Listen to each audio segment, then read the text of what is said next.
Perjalanan kasus dugaan korupsi yang membelit bekas Wakil Menteri Ketenagakerjaan Immanuel Ebenezer terus bergulir. Terbaru, tim penyidik KPK menggeledah kediaman Ebenezer di kawasan Pancoran, Jakarta pada Selasa 26 Agustus 2025. Apa saja yang ditemukan KPK? Bagaimana pula perkembangan kasusnya?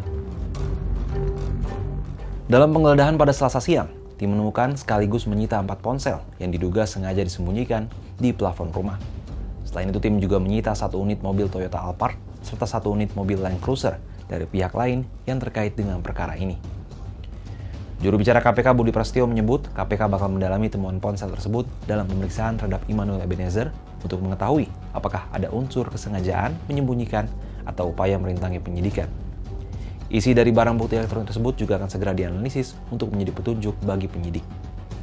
Tak hanya itu, KPK juga mengungkap ada 3 unit mobil mewah dipindahkan dari rumah dinas Ebenezer usai operasi tangkap tangan pada Rabu 20 Agustus 2025. Tim melakukan penggeledahan di salah satu rumah di wilayah Pancoran, yaitu rumah saudara IEG.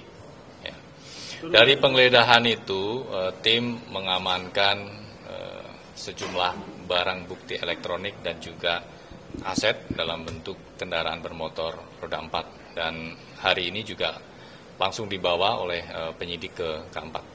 Ya, penyidik menemukan 4 handphone di plafon rumah yang bersangkutan.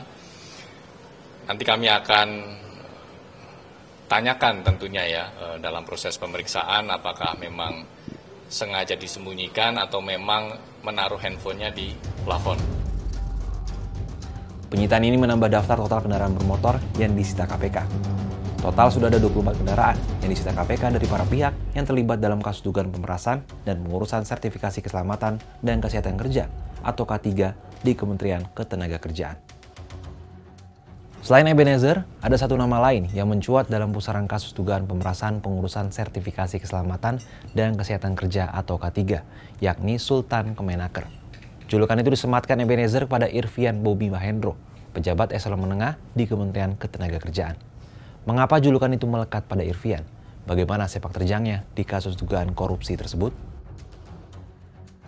Peran sentral Irvian terungkap dari aliran dana haram yang dibongkar oleh penyidik Komisi Pemberantasan Korupsi atau KPK. Dari total 81 miliar rupiah uang hasil pemerasan yang dikumpulkan sejak 2019, sekitar 69 miliar rupiah atau lebih dari 85% diduga mengalir dan dikendalikan langsung oleh Sultan Kemenaker. Ia pun bertindak sebagai bendahara utama yang mendistribusikan sebagian dana pada konspirator lainnya, mulai dari staf teknis hingga pejabat tinggi negara. Ketua KPK Setio Budianto mengungkap julukan Sultan bagi Irvian justru datang dari Ebenezer sendiri. Dengan status Sultan tersebut, Irvianlah yang menjadi patron, bahkan untuk atasannya sendiri. KPK menduga kuat bahwa praktik pemerasan di Kemenaker ini bukanlah inisiatif tunggal Irvian, melainkan sebuah tradisi lama yang sudah mengakar. KPK meyakini praktik ini sudah ada sebelum 2019 dan terjadi pergantian pemain secara berkala. Bukti kunci dari dugaan ini adalah fakta bahwa pada awal 2025, posisi Irvian sebagai Sultan baru saja digantikan oleh bawahannya, Subhan atau SB, karena Irvian dianggap kurang loyal kepada para atasan. Sementara itu, KPK juga menanggapi sorotan publik terkait salah satu tersangka, yakni Miki Mahfud atau MM yang merupakan suami dari seorang pegawai KPK. Budi menegaskan bahwa KPK bertindak profesional dan tidak menghentikan proses hukum terhadap yang bersangkutan. Pegiat anti korupsi, Tibiko Zabar menilai kasus yang terbongkar di Kemenaker itu merupakan contoh nyata dari praktik korupsi sistematik dan berjamaah. Tindakan rasuah tersebut dapat berjalan mulus karena melibatkan dari berbagai level birokrasi, mulai dari ASN level bawah, pejabat eselon atas, hingga atasan mereka di tingkat wakil menteri. Oleh karena itu, ia menegaskan bahwa upaya pemberantasan korupsi tak cukup hanya berhenti pada komitmen lisan atau jargon semata.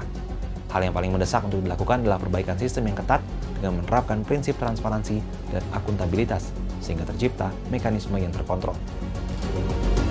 Kasus ini tidak hanya menyeret bekas Wamenaker Immanuel Ebenezer, tapi juga membongkar adanya kerajaan kecil di dalam tubuh Kemenaker. Kasus ini seakan menjadi cerminan bobroknya sistem pengawasan internal di lembaga pemerintahan.